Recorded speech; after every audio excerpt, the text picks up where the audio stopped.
যতবার গয়নার মধ্যে দিয়ে দেখেছি তোমায় কিছু বলতে চেয়েছিলাম আসলে। আরে এখনো গয়না পড়ে আছে, প্লিজ ম্যাডামকে বলুন এবার। তুমি এখানে কেন এসেছো? কেন গেলে? কেন গেছি সেটা তুমি ভালো করেই জানো। জানো না এখানে কেন এসছি? স্যার দেরি হয়ে যাচ্ছে, এবার তো ম্যাডামকে খুলে বলুন সবটা। সুভদ্রা আমাদেরকে অ্যাকসেপ্ট করুন।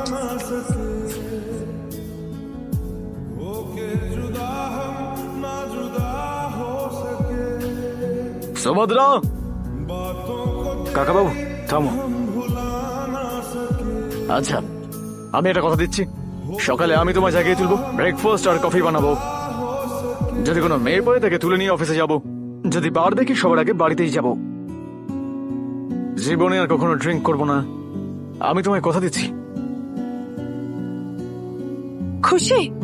আরে খুশি খুশি